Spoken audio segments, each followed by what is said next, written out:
राधे राधे। कैसे हैं आप सभी? आशा करता हूं आप सभी बहुत अच्छे होंगे। आज के इस वीडियो में हम लोग क्लास 9 के साइंस के चैप्टर फर्स्ट के इंटेक्स के क्वेश्चन सॉल्व करने वाले हैं। इंटेक्स के क्वेश्चन वो क्वेश्चन होते हैं जो कि नोट्स के यानी चैप्टर के बीच में होते हैं। फिर इसके अगले वीडियो में हम लोग एक्सरसाइज के क्वेश्चन सॉल्व करेंगे और ये चैप्टर हमारा फिनिश हो जाएगा। चलिए स्टार्ट करते हैं और सबसे पहले हम लोग पेज नंबर 6 पे क्वेश्चन है वो सॉल्व करते हैं। क्वेश्चन नंबर 1 है हमारा, the mass per unit volume of substance is called density. कोई पूछे डेंसिटी क्या होता है तो आप कहोगे मास पर यूनिट वॉल्यूम। डेंसिटी का फॉर्मूला होता है मास अपॉन वॉल्यूम। यानी यहाँ डेंसिटी की डेफिनेशन दे रखी है, कह रहा है arrange the following in order to increasing density. यानी इंक्रीजिंग मतलब सबसे कम डेंसिटी, उसके बाद उससे ज्यादा, उसके बाद उससे ज्यादा, उसके बाद उससे ज्यादा डेंसिटी में हमें अरेंज करना। किसको अरेंज करना है? तो एयर यानी हवा को, एग्जॉस्ट यानी जो गैस निकलता है चिमनी से, फिर हमारा हनी में, फिर water, chalk, cotton and iron. इसको हमें अरेंज करना है इंक्रीजिंग ऑर्डर ऑफ डेंसिटी।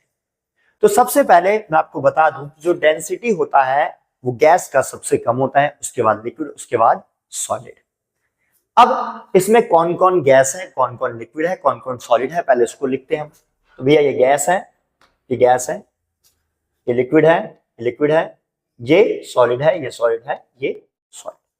अब सबसे पहले जाहिर सी बात है इन दोनों को लिखना होगा। तो अब एयर और एग्जॉस्ट फ्रॉम चिमनी में से किसकी डेंसिटी कम है? तो एयर की डेंसिटी क्या होती है? कम। तो पहले नंबर पे कौन है? एयर। उससे ज्यादा डेंसिटी किसकी है? Exhaust from chimney. अब आ जाओ ये लिक्विड, ये लिक्विड, ये सॉलिड, ये सॉलिड, ये सॉलिड। अब हमारा होना क्या चाहिए था कि सबसे पहले हमारे इन दोनों में से कोई एक आता, बट हमारा क्या आ रहा है? कॉटन। उसके बाद क्या है? कॉटन। अब कॉटन क्यों आ रहा है? तो जो कॉटन होता है वो बहुत सारा आप लोगे तो उसका वजन क्या होता है? बहुत कम, यानी जगह बहुत ज्यादा घेरता है, उसका मास क्या होता है? कम। इसका मतलब उसकी डेंसिटी क्या है? कम है। तो यानी कॉटन आ गया। सॉलिड है बट फिर भी वो कॉटन जो है हमारा तीसरे नंबर पे। उसके बाद हमारा अब आ जाओ लिक्विड, यानी हनी और वाटर। तो हमारा सबसे कम डेंसिटी किसका होगा इन दोनों में? वाटर, उसके बाद हनी। क्यों? क्योंकि देखो वाटर कम गाढ़ा होता है और हनी ज्यादा गाढ़ा होता है। तो जो कम गाढ़ा होता है उसकी डेंसिटी क्या होती है? कम होती है। बात करते हैं, अब हमारा बच गया ये चॉक एंड आयरन। तो जाहिर सी बात है चॉक का डेंसिटी कम होता है और आयरन पे क्या होता है? ज्यादा। इस तरीके से हमारा पहला क्वेश्चन ये सॉल्व हो गया। तो क्वेश्चन नंबर 2 देखते हैं हम लोग। कह रहा है tabulate the difference in the characteristics of states of matter. यानी स्टेट्स ऑफ मैटर, यानी कितने स्टेट्स ऑफ मैटर है? 3, सॉलिड, लिक्विड और गैस। इसके कैरेक्टर्स लिखने हैं। टैबुलेट मतलब टेबल के रूप में कि सॉलिड की क्या मतलब सॉलिड की क्या प्रॉपर्टी है, लिक्विड की क्या प्रॉपर्टी है और गैस की क्या प्रॉपर्टी। तो ऑलरेडी हमने नोट्स में इसको अच्छी तरीके से कर लिया था, बहुत सारी डेफिनेशन वगैरह हमने जाने थे, तो ये हमें समझने की जरूरत नहीं है क्योंकि ऑलरेडी हमने नोट्स में समझ लिया। अब बात करते हैं सेकंड क्वेश्चन क्या कह रहा है, comment upon the following. Rigidity के बारे में बताना। What is rigidity? कंप्रेसिबिलिटी के बारे में बताना है, फ्लूइडिटी के बारे में बताना है, फिलिंग गैस कंटेनर के बारे में बताना है, शेप के बारे में बताना है, काइनेटिक एनर्जी के बारे में और डेंसिटी के बारे में बताना है कि ये होती क्या है। तो चलिए अगले पेज पे हम लोग समझते हैं। तो भैया एक एक करके समझते हैं। रिजिडिटी का मतलब क्या है? रिजिडिटी का मतलब है कि वो कितना कठोर है, कितना मजबूत है, दैट इज कॉल्ड रिजिडिटी। इस प्रॉपर्टी को कहते हैं रिजिडिटी। रिजिडिटी को एक और तरीके से समझ सकते हैं कि मैं इसके अंदर चेंज कर रहा हूं, चेंज करने की कोशिश कर रहा हूं बट चेंज ना हो, इसका मतलब वो उतना ज्यादा रिजिड। जैसे अब सॉलिड बहुत रिजिड होता है, लिक्विड थोड़ा कम होता है, गैस बहुत ज्यादा ही कम होता है, रिजिड होता ही नहीं गैस। तो ये होता है rigidity. Can be express as a tendency of matter to resist, यानी मना करना, अ चेंज इन शेप, यानी शेप के चेंज में मना करता है, उस प्रॉपर्टी हम कहते हैं रिजिडिटी, जो कि सॉलिड में देखने को मिलता है। सॉलिड का जनरली कोई होगा उसके शेप को हम आसानी से चेंज नहीं कर सकते जब तक उसको हम हैवी फोर्स ना लगाएं। बात करते हैं कंप्रेसिबिलिटी। कंप्रेसिबिलिटी का मतलब है कि किसी चीज का वॉल्यूम बहुत ज्यादा है, उसने बहुत ज्यादा स्पेस घेर रखा है, हम उस पर फोर्स लगा करके उसके वॉल्यूम को हम कम कर पा रहे हैं या नहीं। अगर हम कम कर पा रहे हैं तो कंप्रेसिबल है, नहीं कम कर पा रहे हैं तो कंप्रेसिबल नहीं है। सिंपल अगर शब्दों में समझा जाए कि किसी चीज को अगर हम दबा पा रहे हैं तो कंप्रेसिबल है, नहीं दबा पा रहे तो कंप्रेसिबल नहीं। जैसे ये सॉलिड, क्या मैं इस पे फोर्स लगाऊं तो क्या ये दब जाएगा? तो जब नहीं दबेगा इसका मतलब जो सॉलिड होते हैं वो कंप्रेसिबल नहीं होते हैं। लिक्विड थोड़े से कंप्रेसिबल होते हैं और गैस बहुत ज्यादा कंप्रेसिबल होते हैं। बहुत सारी गैस को आप छोटे से कंटेनर में दबा करके रख सकते हैं। जैसे आप गुब्बारा लो, तो गुब्बारे को हम दबा सकते हैं, तो गुब्बारा भी कंप्रेसिबल होता है। नेक्स्ट, सारे गैसेस कंप्रेसिबल होते हैं। फ्लूइडिटी की बात करते हैं। फ्लूइडिटी एक ऐसी प्रॉपर्टी है कि फ्लो करने की प्रॉपर्टी, यानी एक स्थान से दूसरे स्थान पे अपने आप चले जाएं, उसको कहते हैं फ्लूइडिटी। तो आप गैस देखो, गैस यहां मारो पूरे रूम में फैल जाता है, यानी गैस की प्रॉपर्टी है फ्लूइडिटी की। लिक्विड भी आप यहां डालो पूरे में फैल जाता है, यानी लिक्विड की प्रॉपर्टी है फ्लूइडिटी की। लेकिन सॉलिड को आप यहां रखोगे ऐसे ही रहेगा, फ्लो नहीं करेगा जब तक आप ढलान पे ना रखो, तो यानी इसकी प्रॉपर्टी फ्लूइडिटी की नहीं होती। बात करते हैं by filling a gas container. क्या है कि आप जिस कंटेनर में गैस को रखो उस कंटेनर का शेप गेन कर लेता है। इस प्रॉपर्टी को हम कहते हैं ये वाली, by filling a gas container. तो ये हमें गैस में देखने को मिलता है। बात करते हैं शेप की। तो डिफाइन अ डेफिनिट बाउंड्री, यानी शेप क्या होता है, आपको बताता है कि इसका स्ट्रक्चर कैसा है, इसकी बाउंड्री कैसी है। जैसे इसकी बाउंड्री ऐसी है, किसी चीज की अलग बाउंड्री होती है, सबकी बाउंड्री अलग अलग होती है, सबकी शेप अलग अलग होता है।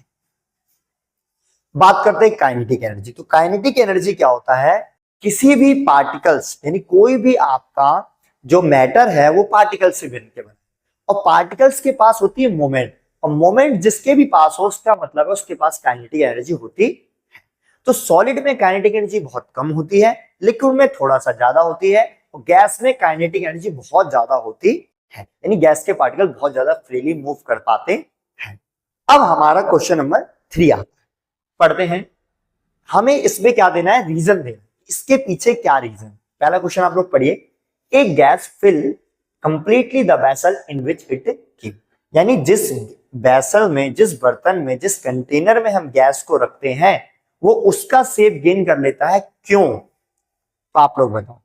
तो भैया ऐसा इसलिए होता है क्योंकि जो गैस के पार्टिकल्स होते हैं उनके बीच में फोर्स ऑफ अट्रैक्शन जो होता है बहुत कम होता है। तो जैसे ही आपने उसको कंटेनर में डाला, सारे पार्टिकल्स फ्री हैं, फ्री टू मूव है, कहीं भी जा सकते हैं। तो इस कारण से पूरे जो कंटेनर में गैस के पार्टिकल्स फैल जाते हैं, तो वो पूरे के पूरे कंटेनर का शेप ले लेते हैं। तो यही रीजन है। अब एक बार फिर से समझा दूं तो क्या रीजन है कि भैया इसके अंदर जो फोर्स ऑफ अट्रैक्शन होता है वो बहुत कम होता है, जिसके कारण वो जिस कंटेनर में डालो उसका शेप गेन कर लेते हैं। Second question, A gas exert pressure on the wall of container, यानी जिस कंटेनर में गैस को रखा जाता है वो उसके ऊपर प्रेशर लगाता है। क्यों लगाता है? फिर से देखो, प्रेशर किसी ऑब्जेक्ट पे जब लगता है जब मैं किसी चीज पे फोर्स लगाऊं, जब मैं फोर्स लगाऊंगा तो ही प्रेशर जनरेट।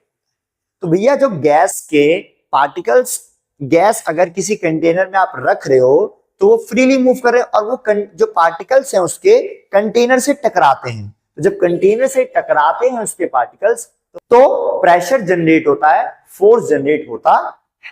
इसीलिए गैस के पार्टिकल्स हैं वो कंटेनर से टकराते हैं तो प्रेशर जनरेट होता है, क्योंकि इनके बीच में फोर्स ऑफ अट्रैक्शन ना के बराबर होता। तीसरा, एक wooden table should be called a solid. क्या हम वुड के यानी लकड़ी के टेबल को सॉलिड कह सकते हैं? तो जाहिर सी बात है भैया वो सॉलिड ही है, लिक्विड तो है नहीं, गैस तो है नहीं। लेकिन हम क्यों कहेंगे उसे सॉलिड? क्यों? 2-3 रीजन डिस्कस करते हैं, वैसे तो बहुत सारे रीजन है। पहला रीजन है कि भैया उसका जो टेबल का शेप जो है वो फिक्स रहता है, शेप चेंज नहीं होता है जब तक ले हम उसके ऊपर कोई फोर्स ना लगा दें। तो एक तो शेप चेंज रहता है, दूसरा वो रिजिड है, क्या है, कठोर है। तो ऐसे कई सारी प्रॉपर्टीज है जिसपे वो फुलफिल होता है सॉलिड की, इसीलिए वो सॉलिड होता है। We can easily move our hand in air, यानी हम अपने हाथों को एयर में हिला पाते हैं, जबकि किसी सॉलिड में हम नहीं हिला पाते। यानी मैं इसमें मारूं तो ये टूट जाएगा लेकिन मैं मारूंगा नहीं, लेकिन मैं इसके आर पार हाथ को नहीं कर पाऊंगा। क्यों? तो भैया एयर के पार्टिकल्स के बीच में फोर्स ऑफ अट्रैक्शन बहुत कम होता है और स्पेस बहुत ज्यादा होता है। तो जैसे ही मैं हाथ को हिलाता हूं तो फोर्स ऑफ अट्रैक्शन कम होने की वजह से जो पार्टिकल हैं वो इधर उधर हो जाते हैं। लेकिन सॉलिड में अगर मैं हाथ ऐसे करूं तो इसके पार्टिकल्स के बीच में फोर्स ऑफ अट्रैक्शन बहुत ज्यादा है और स्पेस बहुत कम है, जिसके कारण मैं अगर मारूं तो इसके पार्टिकल्स इधर उधर नहीं हो पाते हैं, जिससे हम इसके आर पार हम नहीं कर पाते। ऐसे ही क्वेश्चन आता है कि हम अपने हाथों को पानी में तो ऐसे करके काट देते हैं, पानी को ऐसे करके हम जब स्विमिंग करते हैं तो पानी को काट देते हैं, लेकिन हम सॉलिड में ऐसे करके हम नहीं काट सकते। तो वही रीजन है कि भैया पानी के जो पार्टिकल्स होते हैं उनमें फोर्स ऑफ अट्रैक्शन क्या होता है, बहुत कम होता है, इसीलिए वो जब हम उस पर फोर्स लगाते हैं तो पार्टिकल्स इधर उधर हो जाते हैं। अब नेक्स्ट क्वेश्चन आता है जो कि बहुत इंटरेस्टिंग क्वेश्चन है कि भैया liquid generally have lower density, liquid की डेंसिटी कम होती है as compare to solid, solid के कंपैरिजन में, but you must have observe that ice float on water, find out why, कि भैया आइस जो है वो फ्लोट करता है वाटर पे, क्यों। तो देखो इस क्वेश्चन को अगर हम पहले समझते हैं अच्छी तरीके से कि कौन चीज फ्लोट करती है यानी तैरती है और कौन डूब जाता है। मान लो ये एक है आपका ए जो कि एक सॉलिड है और ये आपका बी है जो कि एक लिक्विड है। तो याद रखना जनरली जो सॉलिड है वो इसके अंदर डूब जाता है, लेकिन कुछ सॉलिड नहीं डूबते हैं, तो क्यों। तो पहले ये समझते हैं कि कोई चीज क्यों डूबेगी। याद रखना अगर ए की डेंसिटी बी से ज्यादा होगी, ऊपर वाले की डेंसिटी अगर बी से नीचे वाले से ज्यादा होगी तो ये डूब जाएगा। क्या हो जाएगा, सिंक हो जाएगा, यानी डूब जाएगा। अगर बी यानी लिक्विड की डेंसिटी ज्यादा हो ए से तो वो क्या करेगा, फ्लोट करेगा। ठीक है। अब होता क्या है, अगर हमारा आइस इस पे फ्लोट कर रहा है, इसका मतलब आइस की डेंसिटी कम है लिक्विड फॉर्म ऑफ वाटर से। क्लियर। अब क्यों है आइस की डेंसिटी कम, तो भैया आइस की डेंसिटी इसलिए कम है कि देखो आइस कहीं ना कहीं लिक्विड फॉर्म ऑफ वाटर से बना है, लेकिन जब आइस फॉर्म हो रहा होता है उसमें एयर जो है वो कहीं ना कहीं ट्रैप हो जाते हैं। तो इसके कारण जो आइस है वो सॉलिड तो है बट कहीं कहीं उसके अंदर क्या है, एयर के पार्टिकल्स हैं, जिसके कारण इसकी डेंसिटी जो है वो लिक्विड फॉर्म ऑफ वाटर से क्या हो जाती है, कम हो जाती है। और डेंसिटी कम होने के कारण वो पानी में फ्लोट करता है। अब समराइज इसको कैसे लिखोगे समझ लिया आपने, बट लिखोगे कैसे, तो भैया आइस की डेंसिटी कम होती है लिक्विड फॉर्म ऑफ वाटर से, जिसके कारण वो फ्लोट करता है।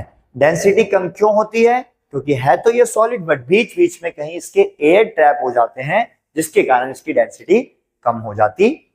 नेक्स्ट क्वेश्चन है convert the following temperature to Celsius, यानी हमें केल्विन में टेम्परेचर दे रखा है, सेल्सियस में बदलना है। 3 डिग्री होती है हमारी, 3 यूनिट्स होती है हमारी टेम्परेचर की, फ़ारेनहाइट, केल्विन और सेल्सियस। जनरली हम लोग फ़ारेनहाइट और केल्विन, फ़ारेनहाइट और सेल्सियस तो अपनी रियल लाइफ में यूज करते हैं।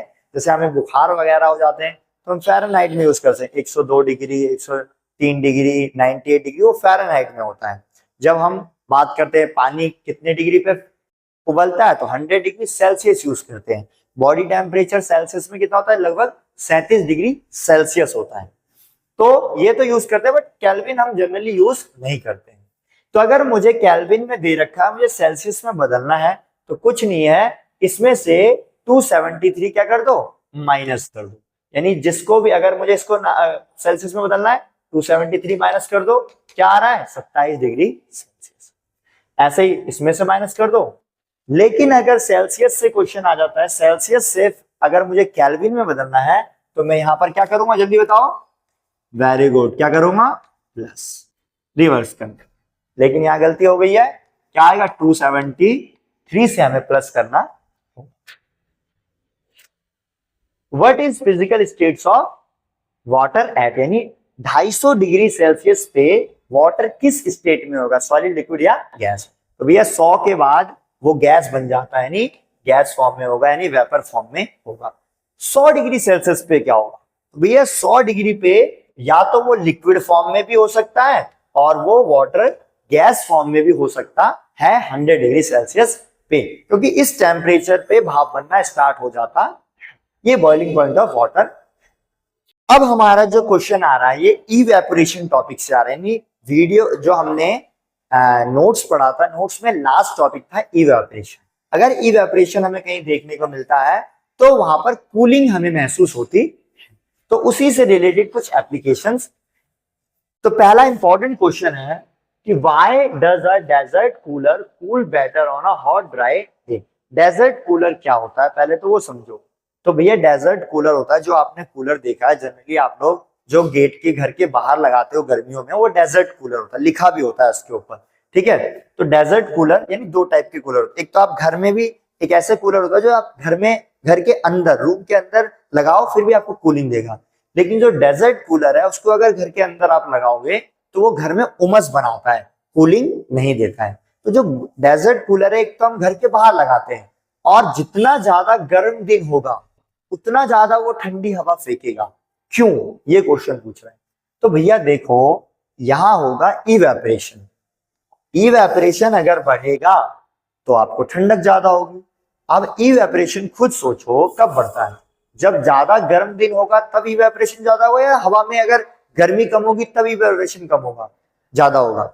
जाहिर सी बात है जितना ज्यादा गर्म दिन होगा उतना ज्यादा इवेपोरेशन होगा, उतनी ज्यादा आपकी कूलिंग होगी। सिंपल सी बात है। थोड़ा सा और देख लेते हैं हम। भैया ये आपका कूलर है, ये आपकी पंखड़ियां होती है, इसके सामने मैं खड़ा हूं।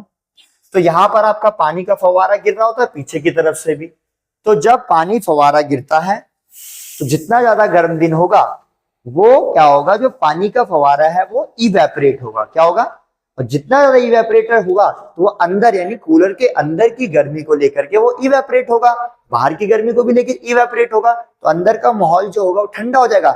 जब पंखा चलेगा तो ठंडी ठंडी हवा फेंकेगा। तो जितना ज्यादा इवेपोरेशन उतना ज्यादा कूलिंग। और इवेपोरेशन कब होगा, जब कौन सा दिन होगा, जब दिन क्या होगा, गर्म। इसी टॉपिक से रिलेटेड क्वेश्चन आ रहा है, why does water kept in earthworm pot matka and become the cool during the summer. यानी जब हम गर्मी में मटके में पानी रखते हैं तो कुछ समय बाद मटके का पानी ठंडा हो जाता है। क्यों हो जाता है, तो भैया इसके पीछे भी कारण है इवेपोरेशन। आप कैसे लिखोगे, due to evaporation this process is happen. अब क्यों हो रहा है, तो भैया ये आपका मटका है, मटके में आपने पानी रखा और मटके में होते हैं छोटे छोटे छेद। उस छेद से पानी क्या होता है, थोड़ा थोड़ा बाहर आता है सतह पे। अब जब सतह पे पहुंचता है तो बाहर गर्मी है, ठीक है, और एक अंदर गर्मी है, दोनों की गर्मी को लेकर के वो पानी जो बाहर आया वो इवेपोरेट हो जाते हैं। और जब अंदर की गर्मी को पानी लेकर के इवेपोरेट हो गया तो पहले के मुताबिक पानी क्या हो जाता है, कोल्ड हो जाता है, ठंडा हो जाता है। और फ्रिज के पानी से जो मटके का पानी होता है वो ज्यादा बेनिफिशियल होता। ये भी एक इंपॉर्टेंट क्वेश्चन है जो कि हमें पेपर में देखने को मिलता है। इन जो चारों पांचों क्वेश्चन हम सॉल्व कर रहे हैं इसमें से कोई ना कोई पेपर में जरूर आए।